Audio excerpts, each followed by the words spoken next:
let alone chess. But when you've got 4 levels of it, good heavens. Paul Glover, you've invented something called three-dimensional chess, the next generation, and similarly with checkers. Easy for me to say. What the heck goes on here? How do you play a game of chess on 4 levels at once? Actually, all the rules are still the same, whether you're playing chess or checkers. The rules in checkers, they're all the same, except now you are playing dimensionally as well, and every level is considered a move. So you were saying while you were setting up here that the world is a three-dimensional place, and this helps you to put your mind in a three-dimensional mode. Oh, definitely. Most games that people play today are just on a flat board, and yet we're living in a three-dimensional world. Why don't we have a game that way too? And here it is. So quickly, how does this work? You're moving players up and down as the game goes along? Yeah, that's right. Like I said before, every level is considered a move, so therefore, let's say the rook, in the first move, it could come down only to this level. It couldn't go beyond this. And then after white, of course, then black would move, and it could perhaps move like this way. And the queen perhaps might decide to move in the next move because it's beige, the next lightest color. Now, you only get to make one move at a time, as normally in chess, I take it. That's right. As you can see, it's for 4 people. And then, of course, then after brown makes a move, it's back to white again. So something that's quite exciting here is sequence. So when you're playing every man for himself, you've got 3 checkmates. You can't just sacrifice a piece for a square. You have to think a little bit further than that, because if you say checkmate to brown, then beige and black might gang up on you, and you've got no more pieces left.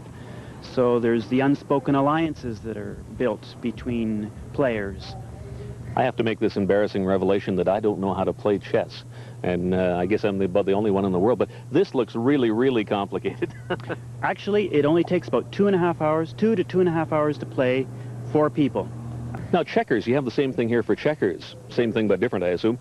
But again, you have the 4 levels, and is this board set up for 4 people? That's right. It's for 4 people. And in checkers, black always moves first. So it's black, red, and then blue, and then green. And in that order at all times. And again, if there is a piece sitting in the way, then you are forced to jump, because in checkers you must jump.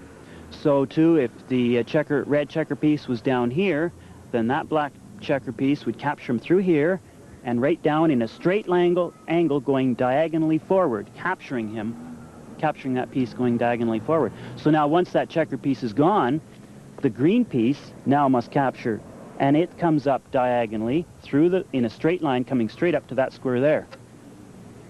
So therefore the game would continue.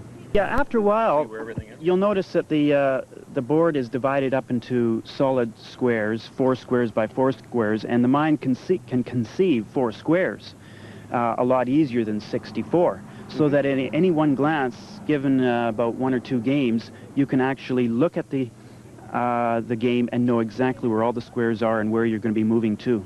It's not all that as difficult as it looks. And in checkers, there's no alliances because you have to capture. And I would explain it in more detail to them. And plus the booklet, here, there's the chess, and on that side, 3D checkers, the next generation. It's very, very fun to play. There's also dimensional tic-tac-toe by using the 4 squares by 4 squares by the 4 levels. You've got 4 colors so that 2, 3, or 4 people can play tic-tac-toe as well, just to get the mind thinking dimensionally.